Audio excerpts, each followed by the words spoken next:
Boker Tov, shalom à tous et à tous, je suis en retard. J'étais à l'enterrement de mon beau-frère, Alav Shalom, qui était de Épinay-sur-Seine. Comment c'est son prénom? C'est Tzemach Ben Zouiza Amram. Alav Shalom, assez jeune, il avait que 64 ans.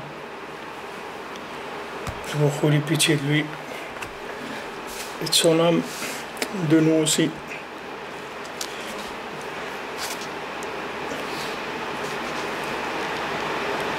Alors maintenant on est arrivé dans la page 16, la deuxième colonne, 6 lignes avant la fin de du premier paragraphe. Il n'y a pas de quoi? Ah c'est vrai, j'ai oublié de démarrer. Là, là. Nimshach, le début de la ligne.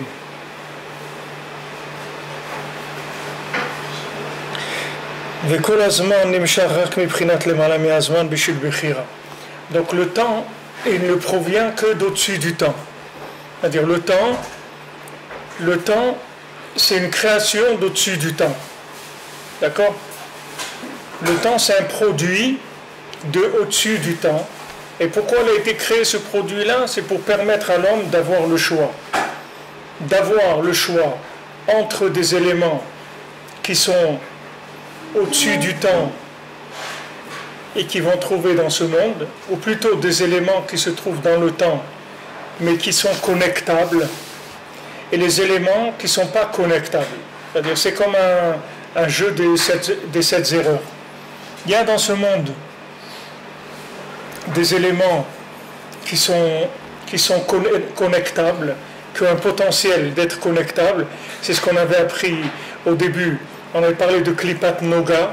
Klipat Noga, c'est-à-dire c'est tout ce qui peut s'inclure dans la Gdusha, ce qui peut, le monde de la Tahara, c'est-à-dire le monde de la pureté, qui peut éventuellement devenir même de la sainteté.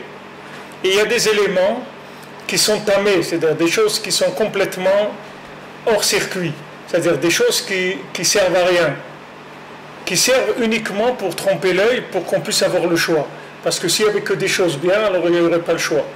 Donc on a mis quelques éléments pour tromper l'œil et pour que la personne, elle puisse, si elle veut oublier qu'il y a un autre monde, qu'elle puisse faire des choix qui sont des choix complètement à l'envers, c'est-à-dire des choix qui ne sont pas émettent. Mais si quelqu'un cherche le Hémet, de n'importe quel endroit où il se trouve,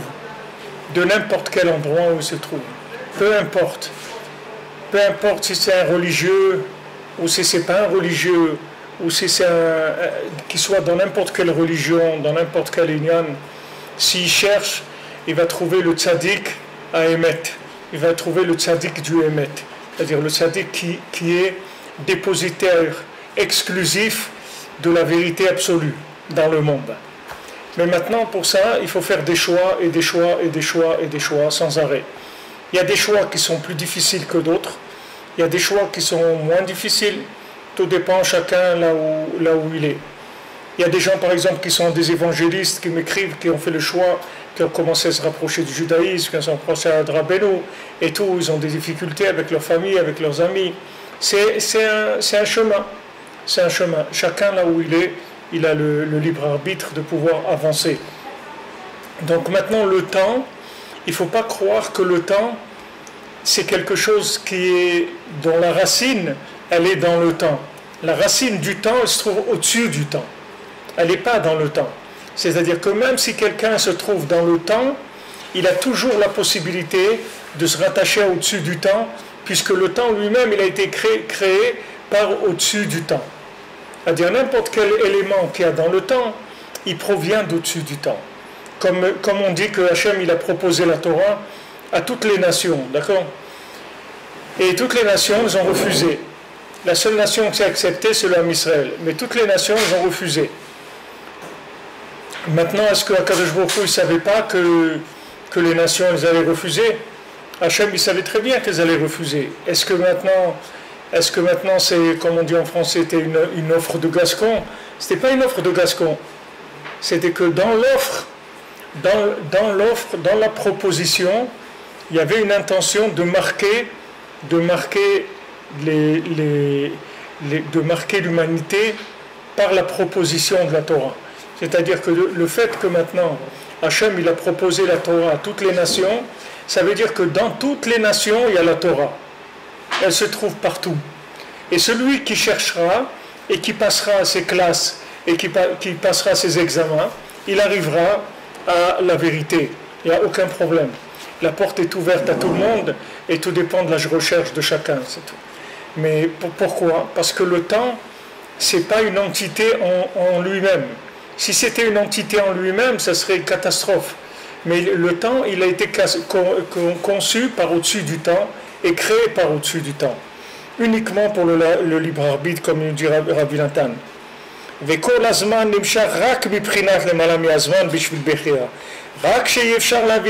peut pas comprendre ça. Comment le temps, il vient d'au-dessus du temps. Comment c'est possible que le temps, il vienne d'au-dessus du temps? C'est contradictoire. Parce qu'au-dessus du temps, il n'y a pas de temps. Dans le temps, il n'y a pas d'au-dessus du temps. Comment dans le temps, il y a des éléments qui sont au-dessus du temps? C'est difficile à comprendre parce que c'est des choses qui sont pas saisissables par un esprit de ce monde, un esprit logique. Mais on ne peut pas comprendre ça, mais on peut l'accepter. On peut accepter que c'est comme ça. Mais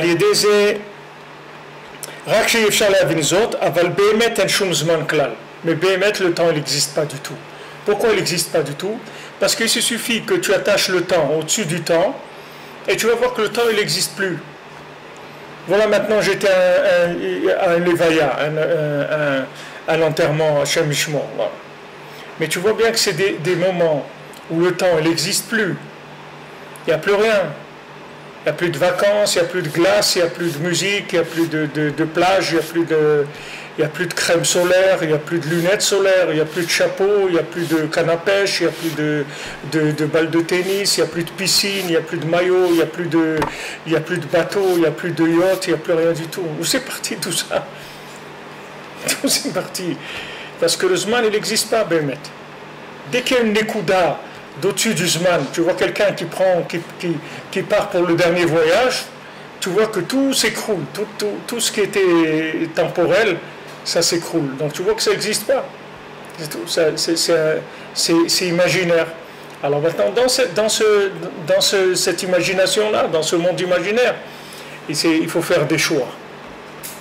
Il faut faire des choix en disant, toi je te reconnais, tu es l'imaginaire, et tu vas pas m'attraper. Moi je ne vais pas prendre dans le temps tout ce qui est tamé, c'est-à-dire tamé, ça veut dire que maintenant, ce qui est tamé, ça veut dire que ça fixe. C'est ça tamé. Tamé, ça veut dire que ça fixe dans le temps. C'est ça le principe de la Touma. Le principe de la Touma, c'est la fixation. C'est comme comment on appelle ça, les traumatismes. C'est la même chose que le traumatisme. Les bugs dans le cerveau. Un traumatisme, ça fait un bug dans le cerveau. C'est-à-dire la personne, elle a vécu un choc, c'est-à-dire qu'elle a vécu une situation qui était au-delà de ce que son système nerveux il peut gérer. Donc ça lui a fait un choc. Ce choc-là, ça fait un court-circuit dans le cerveau. Et à chaque fois qu'il y a une situation qui ressemble à ça, qui revient, ça bug. Et la personne, elle ne peut pas supporter. Soit maintenant elle a une crise de trucs, des sueurs froides, elle ne veut pas aller là-bas, elle ne veut pas s'approcher. Quelqu'un par exemple qui a failli se noyer, qui a été sauvé en dernière minute et tout, et il ne peut plus, c'est-à-dire même une baignoire, il ne peut pas rentrer dedans. Il ne peut pas, c'est insupportable pour lui. Parce que ça y est, il a vécu quelque chose qui était au-delà de ce que le système peut gérer, donc ça lui a fait un choc.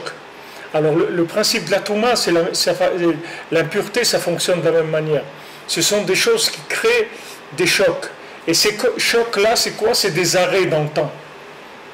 Ça fait des arrêts dans le temps. Ça arrête le temps. Ça épaissit le temps. Ça fige le temps.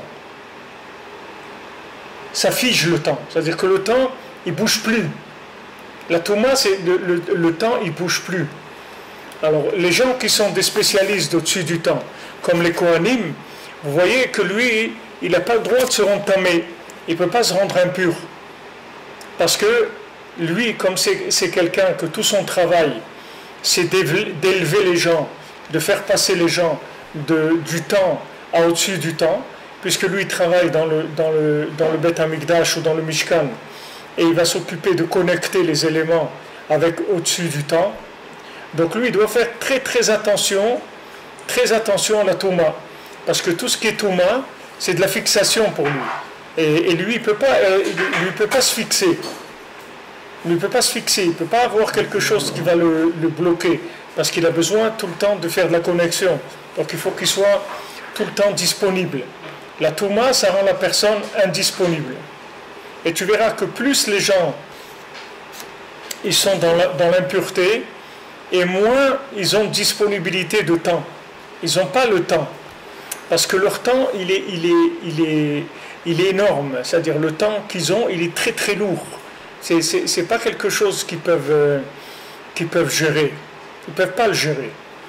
Et tu verras, les gens avec qui je suis en contact, qui sont les gens du show business, ils me disent comment il fonctionne le système. C'est-à-dire comment fonctionne le système pour gérer tous les gens qui sont les artistes. Parce que les artistes, c'est quoi les artistes?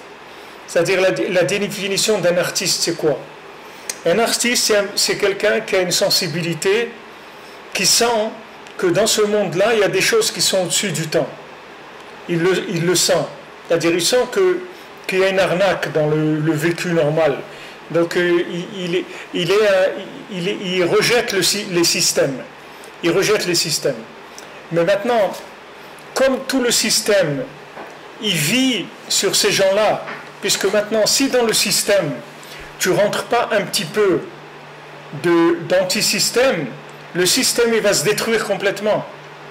Si maintenant tu dis, voilà, chez nous, il n'y a pas d'artistes, il n'y a pas de musique, il n'y a pas d'art, il n'y a rien. Il n'y a rien que l'argent, c'est tout. C'est tout, il faut faire de l'argent. Ça, c'est le émet de la clipa. C'est-à-dire la clipa, elle pense comme ça. C'est que chaque time is money. Donc c'est dommage de perdre du temps à faire autre chose que de faire de l'argent.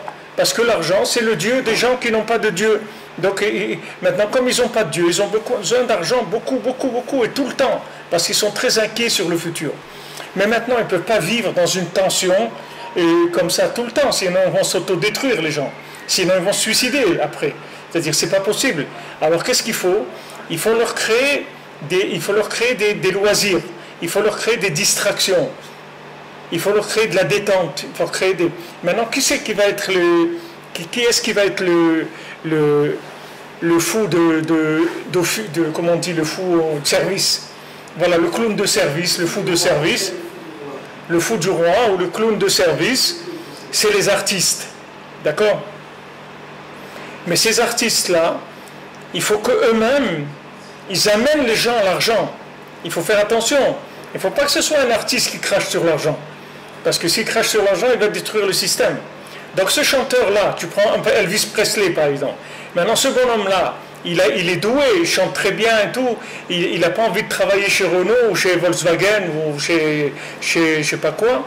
Lui, il sent que ce monde-là c'est une arnaque et que maintenant il faut pas rentrer dans ce système de métro, boulot, dodo, d'accord?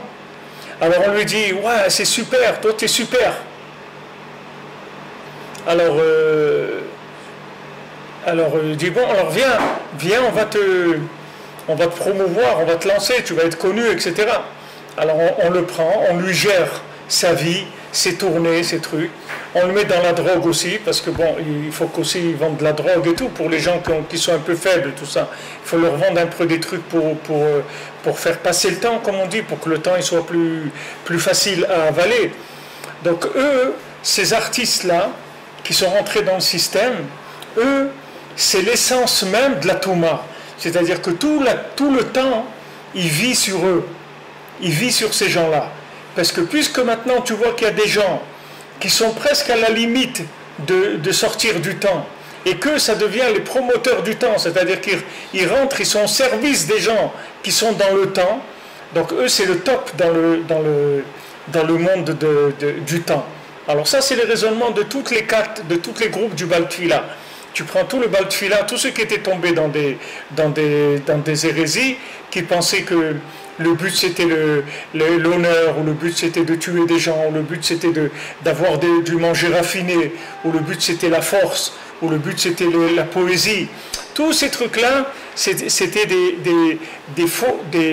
des gens qui représentaient des faux buts, c'est-à-dire des fausses idées d'au-dessus du temps. Alors ça accroche énormément, mais ces gens-là, c'est les gens les plus contrôlés par le système. Parce que si ces gens-là, ils amènent les gens à au-dessus du temps, alors ça y est, le système il est mort. Si tu prends des gens qui ont du charisme, qui sont connectés au-dessus du temps, c'est ça la définition d'un artiste. Un artiste, il amène des trucs qui ne sont pas de ce monde. Un artiste, c'est pas un bâtisseur, un gars qui fait de la peinture en bâtiment ou qui fait des. Un artiste, c'est quelqu'un qui fait des choses qui ne sont pas dans la logique humaine. Pourquoi? Parce qu'il a une sensibilité qui est un peu plus que la norme. Et sa sensibilité, elle amène à rejeter le système de la gestion du temps. Alors maintenant, qu'est-ce qu'on fait? On le prend et on va le gérer. Et il va devenir encore beaucoup plus prisonnier que n'importe qui. C'est-à-dire que n'importe qui, il peut aller avec ses copains dans un café, prendre un café et tout, lui il ne peut pas.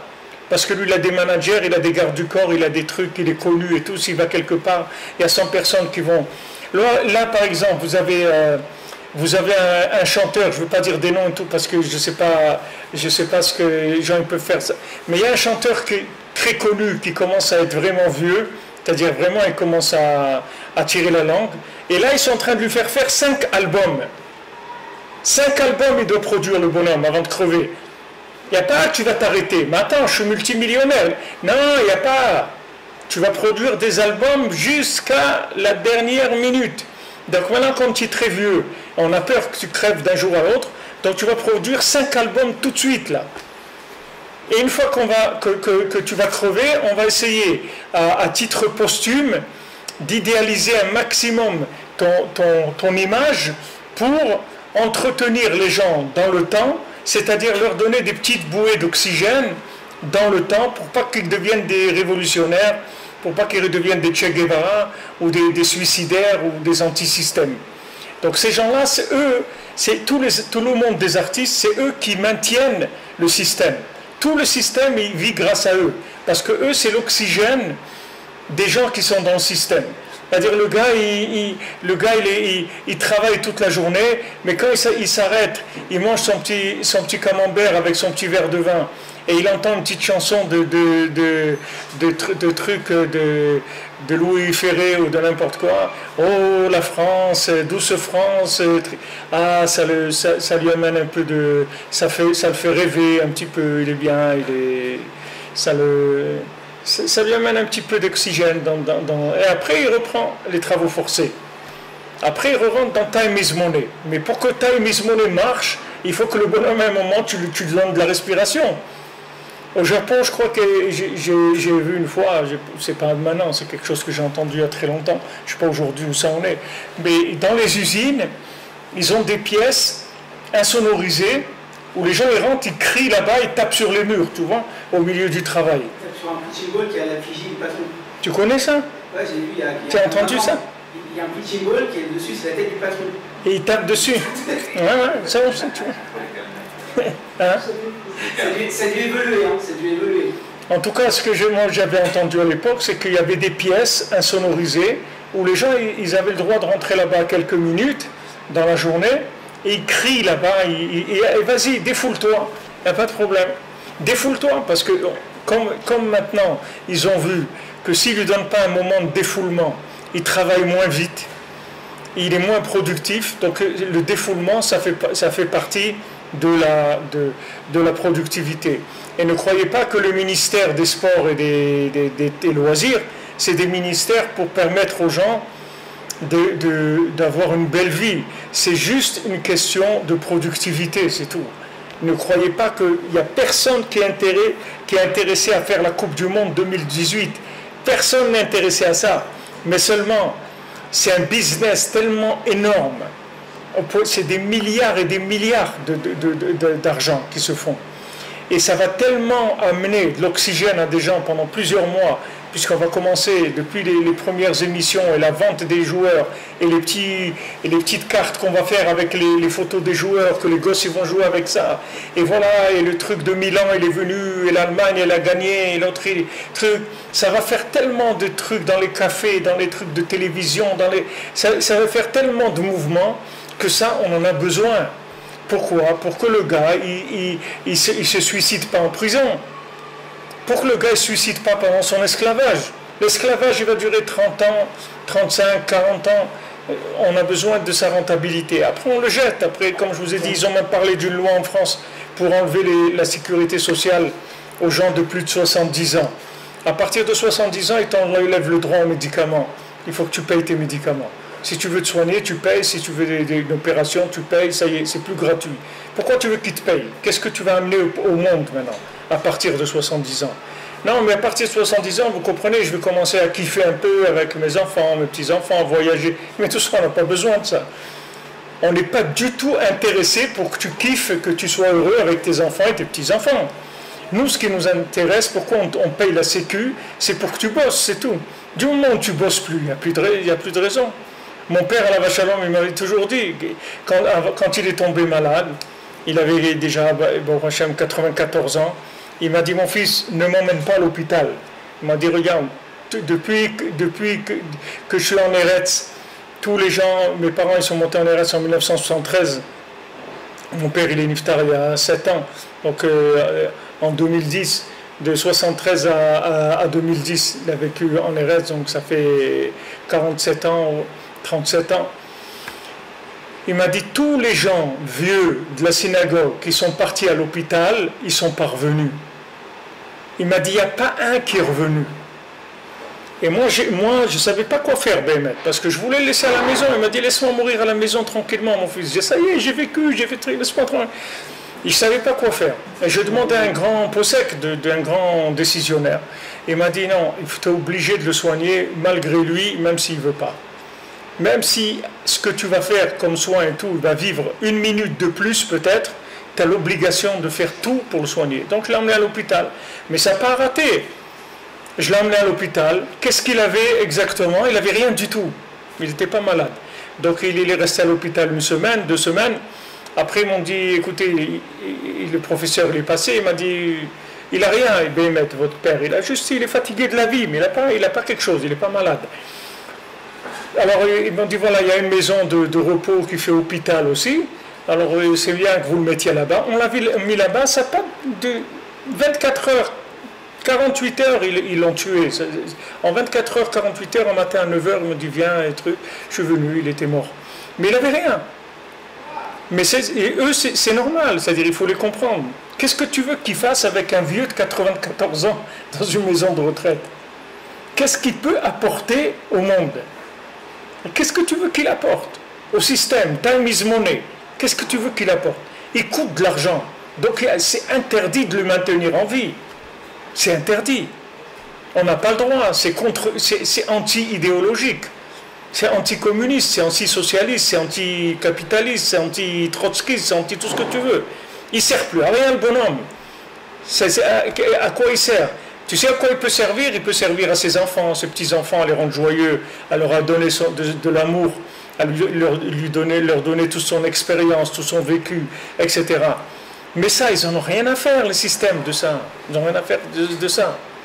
Et ça, je l'ai vu. Moi, je suis pratiquement sûr, je ne vais pas dire 100%, parce que dans ce monde, il n'y a pas de 100%, mais à 90%, je suis sûr qu'ils l'ont tué. Il n'avait rien du tout, mon père. Il n'avait absolument rien. Qu'est-ce que tu qu'il fasse? Il avait son lit là-bas, dans sa maison de retraite clinique, truc. Il était là, et il lui apportait son... Non, il le nourrissait avec une sonde, parce qu'il ne voulait plus manger. Et voilà. Quand ils ont vu, normalement il aurait fallu que je monte la garde 24 heures sur 24 à côté de lui. Et même comme ça, ils peuvent lui donner un cachet, un truc, tu vas savoir. C'est un médicament, c'est tout. Ils ne peuvent pas garder des gens qui coûtent. Tu sais combien ça coûte d'argent, un truc d'hôpital? Ça coûte au moins, je sais pas, 700 ou 800 euros par jour. un bonhomme dans un hôpital. En Israël, je ne sais pas en France ou en Amérique, tout ça. Pourquoi on va donner cet argent-là? Pour rien. Ok, alors pour rien, on l'enlève, c'est tout. Il n'y a pas c'est pas très mignon, tu comprends? Tu vas pas chanter qu'elles sont jolies les colonies de vacances, tu comprends? Tu vas pas chanter les chansons de Pierre Perret là. C'est vraiment pas ça. Le système il est horrible. C'est des systèmes horribles, horribles. Alors que dans la Torah c'est complètement le contraire. Quand quelqu'un est vieilli, qu'est-ce qu'il est aimé, qu'est-ce qu'il est honoré, qu'est-ce qu'il est choyé, qu'est-ce qu'il est servi, c'est un honneur de servir quelqu'un d'âgé. Tu vois quelqu'un de 90 ans, 95 ans, ses enfants, ses petits-enfants, tu vois, tour de rôle, il l'accompagne là, comment, avec quel regard, c'est un regard de témoignage de l'existence du monde, tu vois, des années avant, avec l'expérience, c'est merveilleux, c'est le contraire, complètement le contraire. Vatisrak Léon Macharon, le dernier jour, les gens ils rigolent de ça, ils rigolent, ils sont heureux, parce qu'ils sont entourés, ils sont encadrés, ils sont aimés. Ils sont aimés par leur descendance. Tandis que le système Hachemichement, c'est terrible, c'est horrible. Oui, monsieur Partouche. Vous dites qu'il n'y a aucune différence entre tous les systèmes, entre toutes les idéologies. Communisme, marxisme, démocratie. C'est pas le système qui prend le service du peuple, mais c'est le peuple qui est au service du système. Tout à fait. Tout à fait. Tous les systèmes, il n'y a personne il n'y a aucun système qui est au service du peuple. Ils n'en ont rien à faire du peuple. S'ils en avaient quelque chose à faire du peuple, ils n'auraient pas tué 20 millions de personnes pour mettre en place le communisme, tu comprends? Ils auraient trouvé une autre formule. Que Staline, Marchemo, jetait le manger à la mer pour que les gens ils meurent de faim, pour les écraser, pour les dominer, pour pas que les gens ils bougent. Ils jetaient le manger et les gens, Rav Levi Yitzhak qui racontait, ils tombaient dans la rue. Quand ils allaient le matin à la tefila, il y avait des gens morts sur le trottoir, morts de faim, c'est tout. Ils attrapaient le typhus parce que la faim, ça leur amenait le typhus, ils gonflaient après, ils étaient comme ça. Il n'y avait pas de quoi manger. Alors qu'ils produisaient du blé, ils produisaient tout, mais tout jeté. Pour les maintenir dans la... La démocratie aussi, c'est pareil? Quoi? La démocratie, c'est exactement la même chose, mais seulement c'est déguisé, c'est tout. Essaye de rentrer dans le monde du spectacle, tu vas voir ce que c'est. Rentre dans le monde de la musique ou de l'art, tu vas voir ce que c'est. C'est un monde en vue, c'est terrible, terrible. C'est des mondes terribles. Terrible, le gars il ne peut pas bouger, il ne peut rien faire du tout. Il est complètement... Et il n'y a pas tu vieillis, je te dis, il n'y a pas tu vieillis. Jusqu'à le jour où tu crèves, tu vas produire de l'art. Pour donner de la drogue au peuple, pour que les gens puissent tenir. Il n'y a pas de... Alors tout ça, pourquoi je vous dis tout ça? Parce que c'est le niam du zman, du temps. C'est-à-dire que le temps, il vient d'au-dessus du temps. Donc maintenant, si tu laisses le bonhomme dans le temps trop longtemps, et que le bonhomme il commence à réfléchir un petit peu, il va trouver une fenêtre dans le temps qui vient d'au-dessus du temps.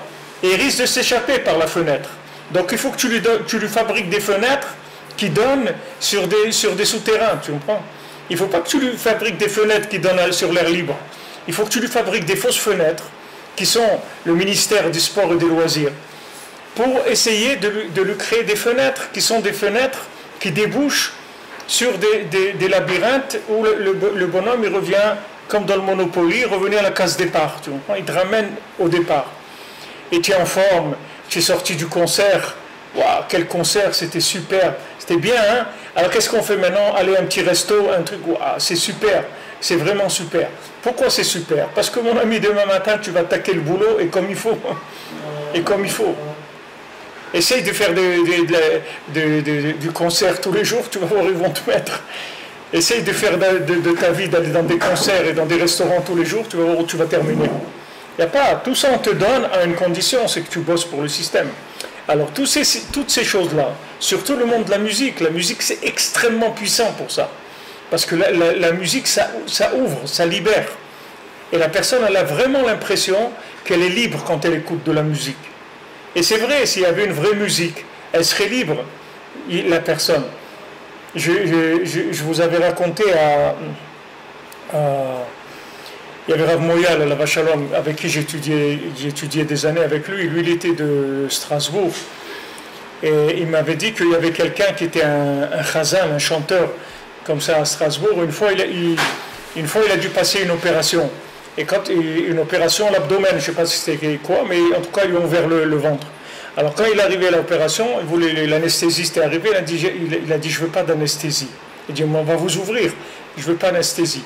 Il dit je vais chanter, vous allez voir, je vais chanter, à un moment je vais vous faire signe, quand je vous fais signe, vous pouvez commencer à ouvrir. Et il a fait comme ça. Il s'est mis à chanter de la chazanout et tout, à un moment il leur a fait signe, ils ont ouvert, ils ont opéré, ils ont cousu, ils ont tout fait, le bonhomme ne sentait rien du tout. Il ne sentait rien, il n'était pas là. Il ne sentait rien du tout. Même quand il a arrêté de chanter Hein? Même quand il a arrêté de chanter Non, quand il a arrêté de chanter, quand c'était terminé. Ils lui ont dit arrête de chanter. Il a dit arrête de chanter, reviens. Mais tu vois, par exemple, quand tu vois quelqu'un qui raconte quelque chose d'invraisemblable, tu lui dis qu'est-ce que tu me chantes là? Qu'est-ce que tu chantes là? Parce que le chant, ça amène à des dimensions où tu vas sortir complètement, tu vas être libre. Donc il faut pas que tu prennes la clé des champs, tu comprends, sinon les gars ça les intéresse pas. Donc il faut que surtout ça soit hyper cadré, encore plus que l'argent, encore beaucoup plus que l'argent. Sans parler que c'est les endroits où on fait le plus d'argent. Mais à part ça, il faut que ça soit quadrillé, contrôlé, bien plus que l'argent. Va voir les maisons de disques, va voir les trucs, tu vas voir combien d'argent ils prennent. Tu vas voir qu'est-ce qu'ils prennent comme argent. L'artiste, d'abord, il lui reste des gros chimes, des miettes par rapport à ce qu'ils prennent. Les maisons de disques, tout ça, c'est tous ceux qui font la promotion, les trucs et tout. Tu ne peux pas t'imaginer l'argent qu'ils font. Énormément d'argent. Mais à part l'argent, ils ont besoin de ces gens-là. Le système, il a besoin pour entretenir les gens dans l'esclavage. L'esclavage, ça veut dire que tu vas leur fournir des choses qui ont l'air d'être au-dessus du temps pour calmer leurs recherches, qu'ils n'aillent pas chercher au-dessus du temps. Qu'ils restent dans le temps, c'est tout. Et tu leur donnes un placebo d'au-dessus du temps, c'est-à-dire tu leur fais croire que c'est quelque chose qui les a libérés, qui les a soulagés. Ils ont été à la piscine, ils étaient en vacances, même il y a les allocations familiales pour les vacances. Ils te donnent de l'argent pour emmener tes enfants en vacances. Ils te payent. Pas en Israël. Ah non, en Israël, ça ne marche pas comme ça. C'est un autre système. C'est un autre système. En Israël, c'est pas du tout la même chose. Mais en Chutz La'aretz, il y a les allocations. Ils te donnent je ne sais pas combien pour chaque enfant pour que tu l'emmènes en vacances. Tu crois qu'eux, ils en ont quelque chose à faire de tes enfants, qu'ils soient contents, Pas du tout. Ils n'ont pas besoin du tout. Mais comme maintenant, l'enfant, avec ça, il va passer des bons moments, où il va se détendre, où il va rigoler, où il va jouer, etc. Ça va lui permettre de rester tranquille à l'école et de ne pas se révolter contre le système, c'est non. Sinon, tu lui fermes ces vannes-là, qu'est-ce qu'il va faire? Il va venir, il va tuer un professeur, il va mettre une bombe à l'école, c'est ça qu'il va faire. Regarde ce qu'ils font les autres, tous ces terroristes-là, d'où ils viennent? Ils viennent des pays où il n'y a rien du tout. Il n'y a pas de loisirs, il n'y a rien du tout. Alors qu'est-ce qu'ils font? Ils éclatent, ils se révoltent. Donc tout ce monde-là qui est autour, c'est pour maintenir le temps, pour que les gens ne se rendent pas compte que le temps il vient d'au-dessus du temps. Parce que si tu rentres dans une recherche dans le temps, tu as un peu de cœur, un petit peu de sensibilité, tu vas te dire attends, mais ça va où tout ça? Où ça va? Et si on te laisse réfléchir, tu risques de trouver le poteau rose. On ne veut pas que tu trouves le poteau rose. Donc on va te faire des loisirs au milieu. Ces loisirs, ça va te fournir de l'oxygène, mais c'est un faux oxygène. C'est un oxygène de maintien du temps. Comme le Shabbat et les Havdil le dimanche, c'est la même chose. Les gens ils disent, ah oui, les Juifs ils font le Shabbat, c'est un jour de repos, alors on va faire le dimanche le jour de repos. Mais ils n'ont rien compris, parce que nous le Shabbat, je vous l'ai dit, c'est pas un jour de repos du tout le Shabbat. C'est un jour terrible le Shabbat par rapport à ce monde. C'est un jour terrible, tu dois manger de gavé comme une oie, mange. Jusqu'où tu vas manger? Mange, prie, dors, ta. Mais c'est quoi ce repos-là? C'est le repos de quoi? Il n'y a aucun repos du tout.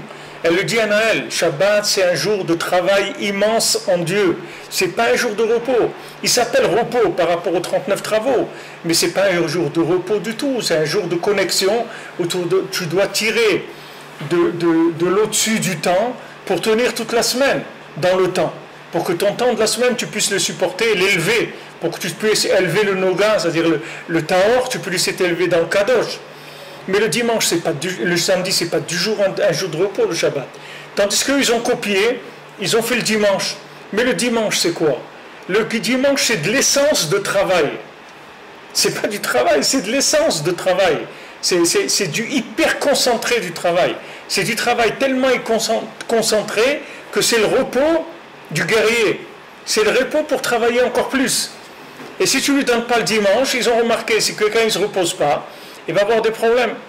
Tu prends en Italie, par exemple, en Italie, ils ont fixé que toutes les fêtes nationales, ça tombe le dimanche. Il n'y a pas de 14 juillet. Le 14 juillet, c'est le dimanche avant.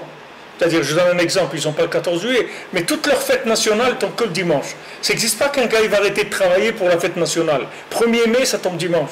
Ah, mais excusez-moi, monsieur, c'est vendredi, 1er mai. Pas important. Il n'y a pas de fête ici. Alors, tu le mets avec le dimanche, ça te suffit largement. Du coup, il n'y a personne qui y va. Hein? Du coup, il n'y a personne qui y va faire fêter le 1er mai. Ah ouais? C'est bien. Ils s'en foutent. Dimanche, moi, je suis occupé. Tandis qu'il y a des pays où c'est plus sensible, ils sont obligés de faire semblant de défiler du 1er mai, les trucs, la fête de l'humain, les trucs comme ça. Il faut essayer de faire un peu de... Il faut noyer le poisson, sinon le gars il va se révolter, il va venir avec un Kalachnikov. Alors, il va débarquer avec un Kalachnikov dans le métro. Donc il faut faire attention. Il faut préserver les... Alors tout le système, il fonctionne comme ça. C'est-à-dire il va te vendre des choses sur ta nekuda, sur ton point que tu as en toi, qui te permet à te connecter au-dessus du temps. Ce point-là, il va te le chercher, il va te le faire vendre, il va te l'acheter, il peut te payer très cher pour ça, pour que tu te taises. On peut payer très cher des gens pour qu'ils se taisent. Ils ont emmené une fois, il n'y a pas longtemps, je ne sais pas si c'est vrai, hein, parce que c'est tellement récupéré tous les trucs, mais ils ont dit combien des gens qui sont les fabricants de sucre dans le monde, et que, comme on dit, ce sucre bien, c'est-à-dire, ils font beaucoup d'argent sur le sucre. Ils ont payé des chercheurs pour dire que le sucre c'est bien, que c'est bon pour la santé. Et celui qui veut dire que le sucre c'est pas bon pour la santé, il risque sa vie, qu'il ne s'amuse pas avec ça. Parce que c'est des cartels de milliards et de milliards. Donc ils ne s'amusent pas à dire que le sucre c'est pas bien. Le sucre, il faut dire que ça donne la pêche, c'est super et tout. Ah, ça tue les gens, on s'en fout de ça. Le principal c'est qu'on fasse de l'argent. Hein? Pour les Coca-Cola. Ouais. Le nom de ma tante, il est très très haut placé, il y a 20 ans de ça. Quand le Coca-Cola Light il arrive en France, il a regardé une position au moment des Beijou, il a dit mais c'est une sakana, j'aime pas le Beijou. Il a dit j'ai pas le choix, j'ai donné le Beijou avec l'argent. Il est obligé de permettre. Obligé. Non seulement de permettre, mais de faire de la pub et que ça passe à la télé et qu'on éduque les enfants de plus tout petits à boire ça pour qu'ils se droguent avec ça et tout. Tout le système, il est comme ça. Il n'y a aucune miséricorde, il n'y a aucune bonté, il n'y a pas de recette. La seule chose, c'est l'argent, c'est tout.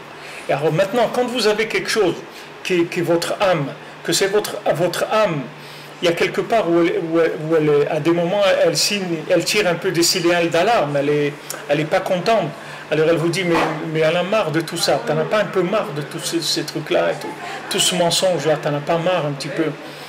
Alors la personne, elle commence un petit peu à se réveiller et dit bon, c'est vrai, c'est pas super et tout, c'est où on va avec tout ça. Alors quand on voit qu'il a des questions comme ça, on lui colle un truc, on lui donne des vacances, on lui donne une nouvelle, le tube, il faut le tube de l'été. Tous les ans, il faut le tube de l'été.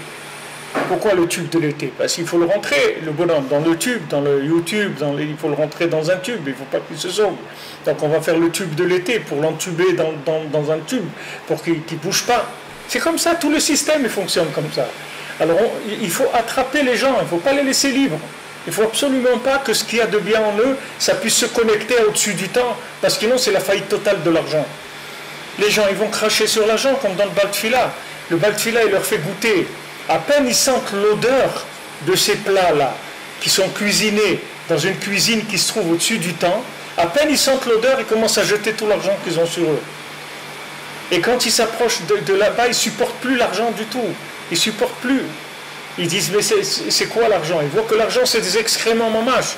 Ils ne supportent plus du tout l'argent, quand ils ont goûté à ça. Alors tu parles bien que le système, il ne va pas te laisser goûter à ces choses-là. Parce que s'il te laisse goûter à ces choses-là, tu es terminé.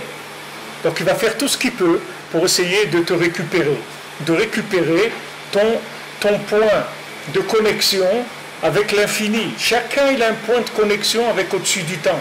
Chacun en lui, il a ce point. Il n'y a personne qui n'a pas ça. Parce que si quelqu'un il n'avait pas ça, il ne vivrait même pas, il serait mort. Chacun il a une âme en lui, et cette âme, elle est en attente de pouvoir se connecter avec au-dessus du temps. Parce que l'âme, tout l'argent, ça ne l'intéresse pas du tout, du tout. La consommation, ça ne l'intéresse pas du tout, ça la dégoûte au contraire. Alors l'âme, elle est toujours en train de faire des petits signaux, des petits appels, bien qu'ils sont timides parce qu'elle est écrasée par la consommation, mais elle fait des petits appels. Il y a des moments où la personne reçoit un petit appel, qu'on voit dans le fils du roi et de la servante. Il rêve, on lui dit arrête avec tes bêtises, espèce de fou. Il dit mais c'est quoi ces rêves-là? On dit tu vas aller travailler quelque part, la première chose qu'on va te proposer comme travail, tu vas l'accepter.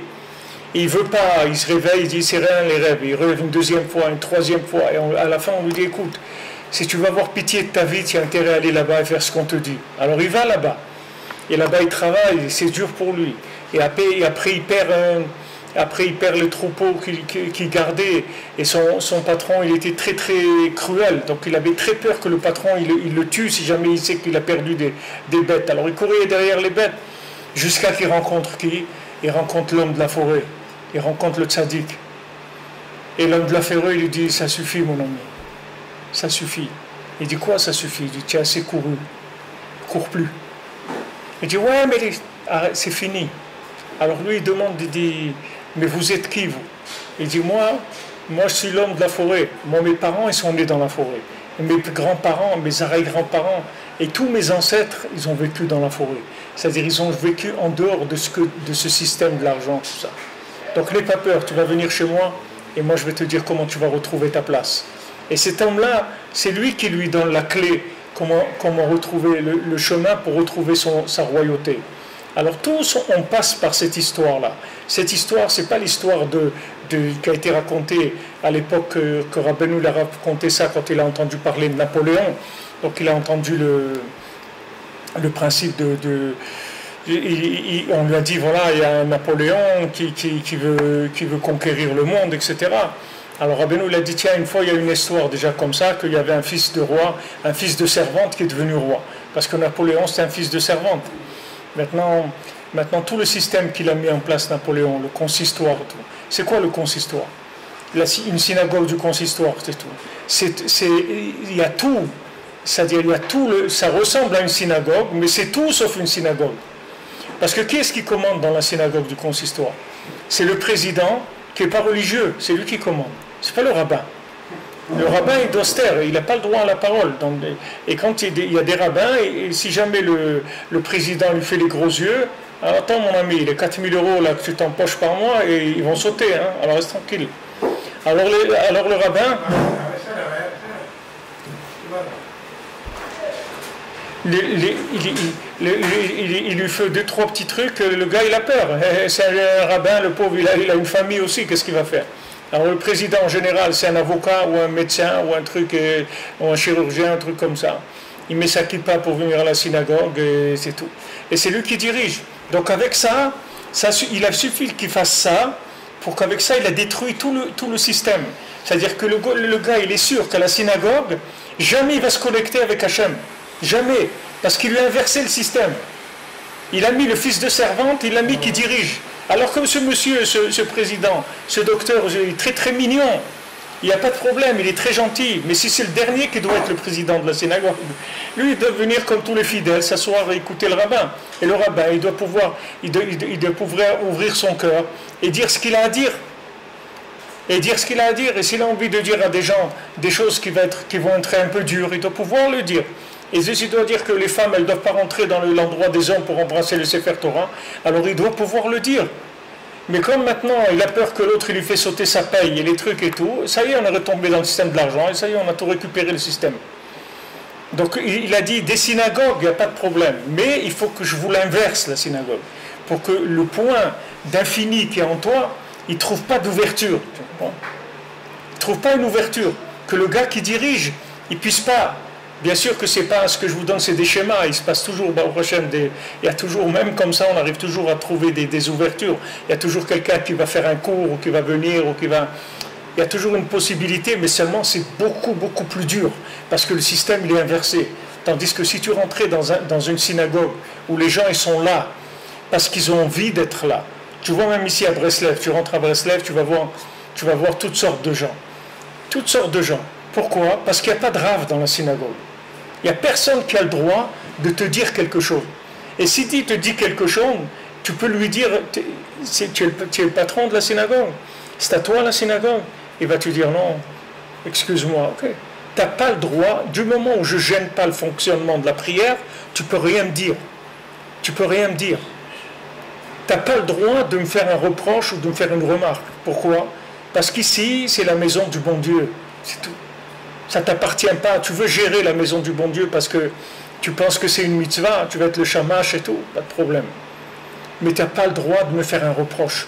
Tu n'as pas le droit. Du moment où je ne gêne pas l'ordre, si bien je commence à sauter sur les tables pendant la prière, tu as le droit de me dire quelque chose.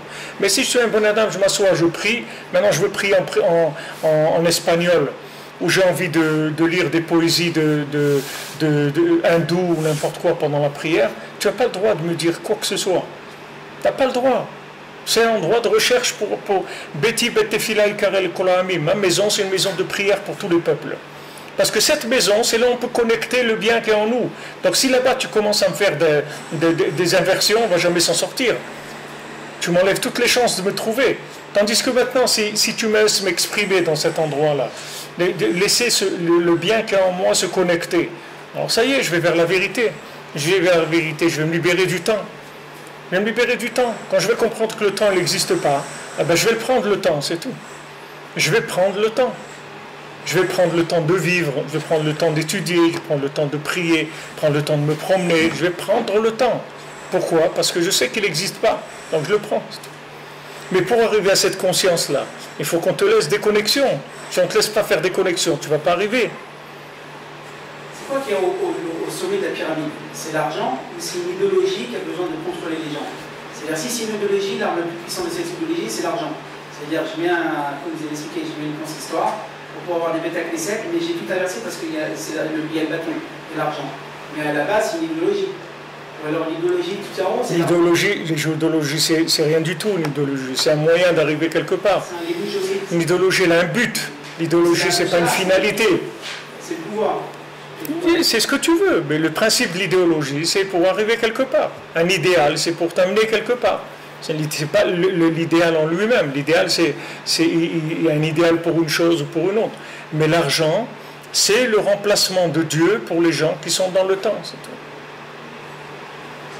Et si tu veux, tous les extrêmes qui n'arrivent pas à tenir l'épreuve du Noga, ils vont se retrouver. Que tu prennes les gens qui sont entièrement dans le monde du travail et qui sont noyés dans l'argent, alors là, ils vont sentir un manque d'argent énorme. Ils vont toujours être obligés de chercher de l'argent. Ou que tu prennes dans l'autre sens des gens qui ont décidé qu'ils vont étudier la Torah toute la journée, et aussi tu vas voir qu'à la fin, ils vont se retrouver les deux assis à côté de l'autre, parce que les deux, ils vont chercher de l'argent. C'est le point commun qu'il va y avoir chez eux. Parce que les deux, ils sont débranchés. Les deux, ils ne sont pas à leur place. Donc comme ils ne sont pas à leur place, ils sont débranchés. Pour étudier la Torah toute la journée, il y a 1 sur 10 000 qui peut faire ça. Donc tous les autres, c'est des gens qui sont rentrés dans des systèmes qui n'ont rien à voir avec le bien qu'il y a en eux. Et c'est des systèmes dans lesquels il ne trouvera jamais le bien qu'il y a en lui. Parce qu'il est en train d'ajouter de la quantité, et toute cette quantité, elle fait qu'étouffer le bien qu'il y a en lui. S'il veut trouver le bien qu'il y a en lui, il faut qu'il ait la vitesse exacte, les quantités exactes. À ce moment-là, il va trouver le bien qu'il y a en lui. C'est comme tu prends une recette de cuisine, tu vas voir un chef, il va travailler avec des balances, des petites balances électroniques et tout. Il va mettre 2 grammes de ça, 15 grammes de ça, 8 grammes. Tu dis, bon, mais allez, on y va comme ça. Il n'y a pas on y va. Si tu vas on y va, tu vas sortir une catastrophe. Chaque chose, elle a une mesure. Maintenant, la plupart des gens, 90% des gens, ils ne sont pas faits pour étudier toute la journée. Ils ont besoin d'être dans les deux, d'être dans le temps et au-dessus du temps. Mais le bonhomme qui dit pousse, je sors au-dessus du temps. Tu vas voir que le temps, comme on dit, chasse la nature, elle revient au galop. Essaye de sortir du temps, alors que tu n'es pas apte. Tu vas voir que le temps, il va t'avaler. C'est pas qu'il va, il va venir chercher, il va t'avaler. C'est-à-dire que tu vas arriver à des soucis qui sont insurmontables, ingérables. Les gens deviennent fous. Les gens deviennent fous, pas chou, parce qu'ils ne sont pas à leur place. Il faut que tu sois dans un contexte temporel, avec une fenêtre d'ouverture sur l'intemporel. C'est tout. Et que tu alimentes dans le temporel de manière à faire les bons choix. C'est-à-dire, si tu veux, au-dessus du temps, c'est comme un éclairage qui va venir t'éclairer. Alors tu vas reconnaître qu'est-ce qui est des poubelles et qu'est-ce qui est des diamants. Parce que si tu es dans le noir, tu vas ramasser tout ce qui bouge et tu vas ramasser n'importe quoi. Alors cette fenêtre-là, elle t'éclaire dans au-dessus du temps. Et de temps en temps, tu te fais un petit kiff, tu te fais un Shabbat, tu sors. Tu sors du temps. Tu rentres un peu au-dessus du temps, un peu de recherche, un peu d'idbo des doutes, un peu d'études, des choses que tu aimes, comme ça, qui te branchent, tu vois, Hachem. Des choses qui vont te brancher. Et après, ça te donne la force. Tu dis, heureusement que je goûte un peu au-dessus du temps. Moi, ça me donne la force de vivre. Ça me donne... Et alors là, tu reviens dans ta semaine. Comme il nous a dit, tu fais ta Havdalah, tu fais la coupure, la différence. Ça, c'était au-dessus du temps. Maintenant, on rentre dans le temps. Et maintenant, on commence à travailler dans le temps, en étant inspiré par au-dessus du temps. Ça, c'est le système, comme il a été conçu. Mais si maintenant quelqu'un il dit, ah non, moi, et ça veut dire, moi ça ne m'intéresse pas au-dessus du temps, ça ne m'intéresse pas du tout. Moi je veux que ce monde-là, de l'argent, manger, gave-moi avec du rouge, bien rouge, et trucs, moi je veux rien, moi je veux que ce monde-là, je veux beaucoup d'argent, beaucoup de plaisir, etc. Maintenant, en opposé à Esav, dans la Gdusha, tu as la Torah de Esav. La Torah de Esav, c'est quoi? C'est des gens qui quittent le monde pour étudier la Torah. Tu dis, mais non, mais pourquoi je vais me faire avoir à rentrer dans le temps? Moi je sors, c'est tout. Moi je sors. Je sors du système complètement, c'est tout. Je sors, je ne veux pas être dans le système. Mais qu'est-ce que tu crois? Que tu fais ce que tu veux? Tu crois que tu es venu ici pour faire ce que tu veux? C'est comme si tu dis, voilà, ah non, moi ça ne m'intéresse pas, travailler, aller au supermarché, payer et tout. Moi je rentre au supermarché avec une mitraillette et je prends ce que je veux, hein, c'est tout. Mais tu vas te faire arrêter tout de suite. Mais ça c'est la même chose. Le gars il est en train de voler quelque chose qui n'est pas à lui. Qui est-ce qui t'a dit que tu peux faire ça? Qui est-ce qui t'a dit que tu dois faire ça? Ah oui, mais c'est écrit Talmud Torah Keneget Kulam. C'est écrit pour qui ça? Tu veux voir tout ce qui est écrit dans la Torah? C'est écrit pour qui ça? Beaucoup ils ont voulu faire comme Rabbi Shimon, ça n'a pas marché. La Gemara elle dit. Pourquoi? Parce qu'on voulait faire comme Rabbi Shimon, mais c'était pas Rabbi Shimon. Tu peux redevenir Rabbi Shimon, mais vas-y, mets-toi sur les bancs d'école et commence à bosser. Commence à rentrer dans la notion de temps par rapport à toi-même. Chacun il a sa notion de temps. Chacun il a son niveau d'esclavagisme par rapport au temps. Et il doit lutter sur son terrain, c'est tout. Il y en a un qui a un poids léger, poids plume, poids léger, poids moyen, poids lourd. Chacun là où il a son ring qui correspond à... Mais il faut que tu remontes sur le ring. Tu peux pas, on ne va pas te donner la médaille d'or si tu n'es jamais monté sur un ring. C'est de l'arnaque. Tu vas arnaquer le monde.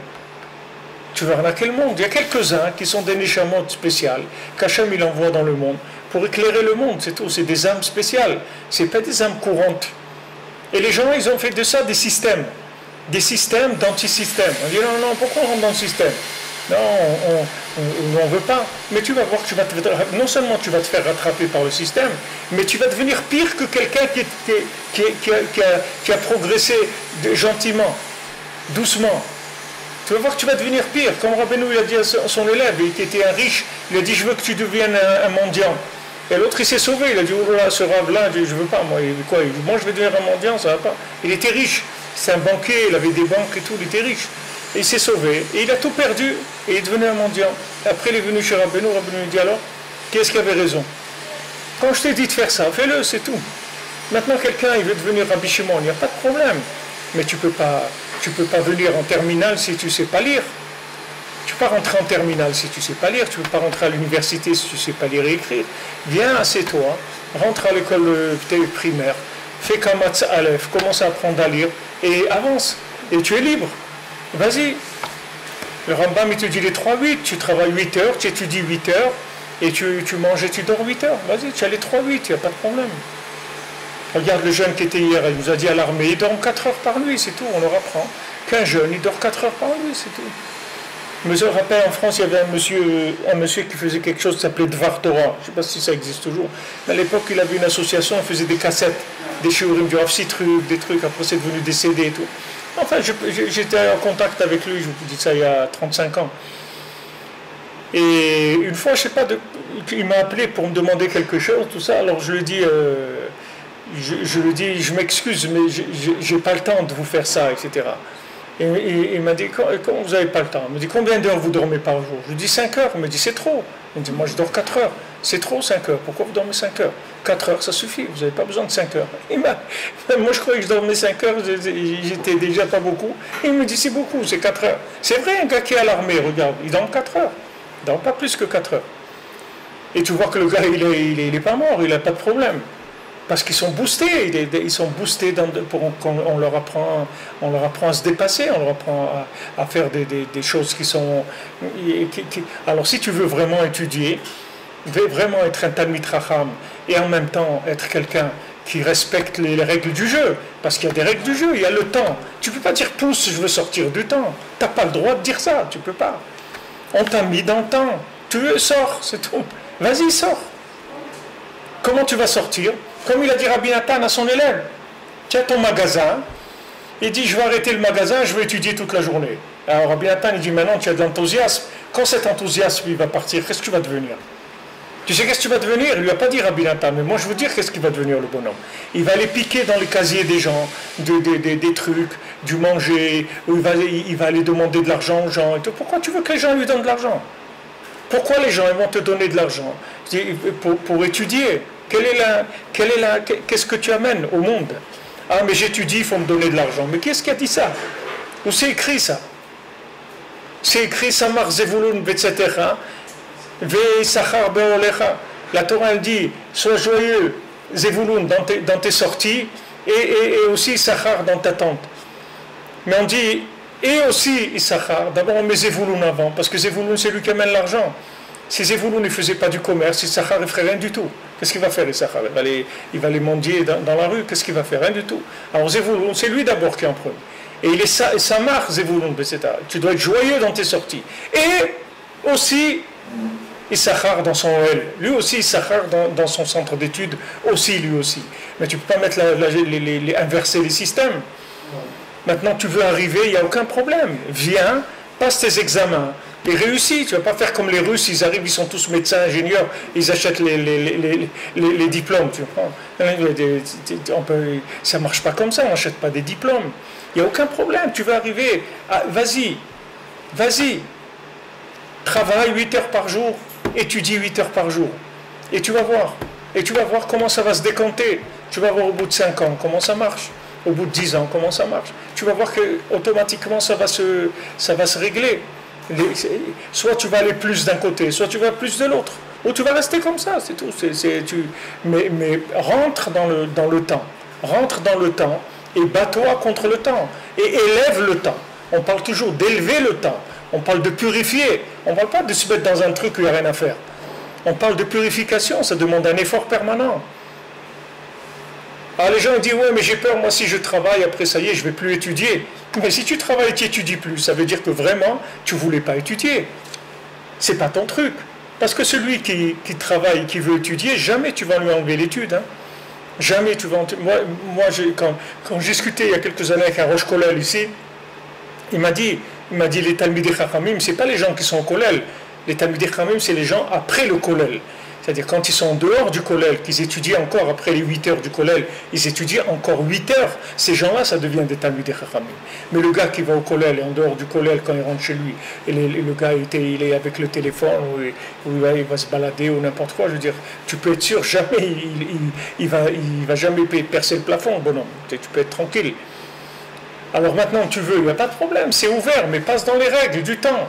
Tu n'as pas le droit, tu ne peux pas faire Shabbat toute la semaine. Pas dire, bon, le Shabbat, Bémet, ça me plaît beaucoup, donnez-moi encore un seul jour, encore, jusqu'à dimanche soir. Je fais l'Avdallah dimanche soir. Il y en a qui font Avdallah mardi. On dit jusqu'à mardi, tu peux faire l'Avdallah. Le gars, il dit, bon, laissez-moi encore jusqu'à mardi, j'ai envie, mais tu peux pas. Hachem, il a dit, voilà, c'est comme ça, c'est tout.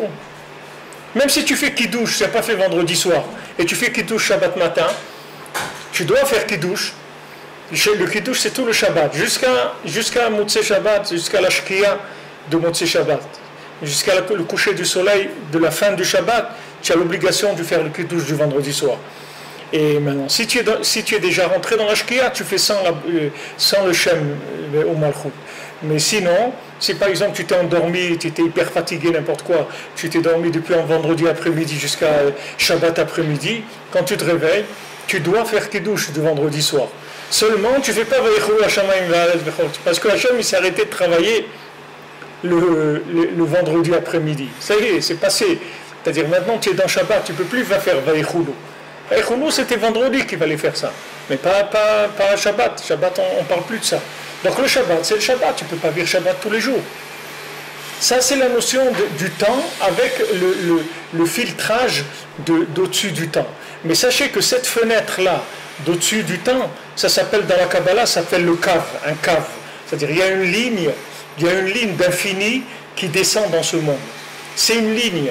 Et cette ligne-là, elle arrive dans tous les endroits où il y a le temps, d'accord? Et c'est elle qui alimente le temps, pour que le temps existe. Mais cette ligne-là, si tu t'attaches à elle, tu peux la développer. C'est-à-dire, elle n'est pas limitée. Elle amène le minimum qu'il faut pour que le temps, ça reste le temps. Mais si maintenant, toi, tu prends cette ligne-là et tu la développes par le Emet, c'est-à-dire que tu cherches le Emet, tu développes cette ligne, tu vas voir que cette ligne, elle va de plus en plus briller dans ta vie, et le temps, il va de plus en plus se mettre de côté. De plus en plus. Ça dépend de ta sincérité, ton engagement, ta recherche, ton attachement au tzaddik, ça dépend de tous ces éléments-là. C'est toi qui décides, il n'y a personne qui peut faire ça pour toi. Mais commence dans la moyenne. Commence ça, tu es sûr que tu ne te trompes pas. Commence par quelque chose de moyen, ne commence pas par des extrêmes. Commence par moyen. Moyen, travail, famille, des enfants bien éduqués, des enfants propres, bien habillés, corrects, manger correctement, avoir une maison correcte. Commence avec ça. Une fois que tu as mis tout ça en place, que ça roule, tu peux augmenter ton temps d'étude et tu vérifies à chaque fois si tu n'es pas en train de rentrer dans du virtuel, tu n'es pas en train de perdre la tête un petit peu. Il faut que tu restes toujours connecté avec la réalité. Et comme ça, tu avances. Et après de 20 ans, 10 ans, 30 ans, 40 ans, tout dépend de chacun, son rythme. Tu vas voir que tu vas te retrouver en dehors de la scène, sans que tu fasses rien du tout. C'est juste une maturité, c'est tout. Comme tu laisses le fruit, il est vert, après un piton, tu vas voir ça y est, il commence à changer de couleur et tout, et après il va tomber le fruit, c'est tout, il va être mûr, il va tomber. Mais tu ne peux pas arracher le fruit quand il est vert. Rabbeinu dit que de manger des fruits verts, c'est un sakanat nefashot, c'est un danger de mort. Quelqu'un peut mourir en mangeant des fruits qui ne sont pas mûrs. Pourquoi? Vous savez pourquoi? Rabbeinu l'explique, parce que le fruit, quand le fruit il n'a pas fini de grandir sur l'arbre, quand la personne elle le met dans son corps, il se nourrit de l'âme de la personne, le fruit, de son nefesh de la personne. Et il le tue, pachout. Il peut mourir en mangeant des fruits verts. Il ne faut pas manger des fruits verts, c'est assourd. Mais si le fruit il a mûri en dehors de l'arbre, même à l'air, il n'y a pas de problème. Parce que le fruit dans l'air, il a pris des choses qui lui manquaient. Mais le fruit vert, il ne faut pas manger. Et ce que je vous explique là, c'est exactement la même chose. C'est le même système. C'est le même système. Quand tu veux sortir du temps, tu sais ton temps, le temps de quoi il va se nourrir? De ton âme, il va se nourrir. Il va se nourrir de ton âme, c'est-à-dire que Mamash, il te tire l'essence de toi-même. Alors que si tu respectes le temps, les règles, tu rentres dans le temps, et tu reconnais dans le temps qu'est-ce qui est exploitable pour l'élever au-dessus du temps, d'après ton niveau à toi. Ce n'est pas général pour tout le monde. Chacun il a son niveau. Chacun il a des points qu'il peut élever dans sa journée à au-dessus du temps. Alors tu vas commencer à faire tes classes, tu vas commencer par des petites choses, après des choses plus importantes, et après tu vas arriver à être correct dans ton travail, à être à l'heure. Quand tu vas dire telle heure, tu vas respecter l'heure. Quand tu vas dire tel jour, tu vas respecter. Quand tu vas respecter la qualité de ce que tu fais, tu ne vas pas mentir, tu ne vas pas ajouter, tu ne vas pas diminuer. Tout ça, à chaque fois que tu vas passer des épreuves là-dedans, tu vas te connecter au-dessus du temps. C'est-à-dire le fil, là, tu vas augmenter sa diffusion. Jusqu'à qu'après, maman, tu vas te trouver dans des autres modes de vie complètement. Mais tu l'as fait progressivement, dans la joie tout le temps. Pas avec des nerfs. Pas avec des nerfs. Des nerfs, de l'amertume à l'intérieur, c'est horrible. C'est hachemichement, c'est des choses horribles. Alors au début, le gars, c'est beau, tout ça, les trucs. Mais après, c'est beaucoup moins beau. Le gars, il se ratatine petit à petit, il s'aigrit, c'est très très difficile. Très très difficile. Il y a des gens, ils arrivent à se mentir toute leur vie. Mais la plupart, heureusement qu'il y a des gens qui n'arrivent pas à se mentir, qu'au milieu, ils commencent à... Ils disent, ça y est, je démissionne, j'arrête. Ça y est, j'ai envie de trouver la vérité, je ne peux plus. Non, mais c'est super, qu'est-ce qui est super? C'est pas moi, c'est tout. Moi, je veux être moi-même, je veux pas ces choses-là. Alors, tes épreuves, tu les as dans ton temps, dans ton école. On t'a inscrit à la maternelle avec tes examens et tout. Mais si tu vas toujours en terminale, tu ne vas jamais trouver ton nom, tu ne vas jamais trouver tes épreuves. Et personne ne va rien te dire. Tu peux t'asseoir à l'école, tu peux faire ce que tu veux. Personne ne va rien te dire. Voilà, il y a un jeune qui est venu là, Shabbat, il m'a dit qu'à Paris, il voulait rentrer il était dans une école qui n'était pas juive, il rentrer dans une école juive, il avait, je sais pas, 10 ans ou 11 ans. Alors ils lui ont dit, il n'y a pas de problème, il voulait le mettre dans une classe de gosses de 5 ans. Et le gars, il avait 11 ans, le gosse. Il dit, mais comment il va faire? Il dit, mais il ne sait pas lire, qu'est-ce que tu veux qu'on fasse? Il ne sait pas lire l'hébreu. C'était une école hébraïque. Pour ce qui est le profane, il n'y a pas de problème, mais pour l'hébreu, il est obligé de se mettre dans une classe avec des gosses de 5 ou 6 ans. Alors, Menachem, il a trouvé quelqu'un qui s'est occupé de lui pendant les vacances. Il lui a appris en 2 mois, il lui a appris tout, à lire, tout ce qu'il fallait. Il l'a mis à niveau. Mais sinon, voilà, il aurait commencé, même qu'il a 10 ans, 11 ans ou 12 ans. Il se met en classe avec des gosses de 5 ans. Parce qu'il ne sait pas, c'est tout. Qu'est-ce que tu vas faire? Et malheureusement, c'est ce qui se passe. C'est qu'il y a des gens, ils sont sortis de la vie, c'est-à-dire de la réalité, et quand la réalité les a rattrapés, ça fait mal, ça fait très très mal. Le Rav Besançon, chéri, toujours nous disait ça. Il dit, ça ne sert à rien de laisser tes valises sur le quai de la gare parce que tu vas revenir les chercher. Tu vas être obligé de revenir les chercher. Ne crois pas que tu les as laissés là-bas et ça y est, tu vas revenir les chercher. C'est-à-dire que quand tu as sauté des étapes, tu vas revenir. Et là, en case départ, d'où tu es parti, et tu vas recommencer comme il faut. Haine d'avoir casé que tu vas sauter. Je vous l'ai dit, on est sorti d'Égypte au bout de 210 ans, pas de problème, tu payes. Tu as voulu du crédit, tu n'avais pas les moyens de sortir, d'attendre 400 ans, ok, mais ça va se payer. Ces 190 ans-là, on les paye. Depuis la sortie d'Égypte jusqu'à maintenant, on n'a pas fini de payer les 190 ans, avec les intérêts. Parce qu'on est sorti avant le moment, on ne pouvait plus rester. Ok, on ne pouvait plus, mais il faut savoir que ça a un prix, ça aussi.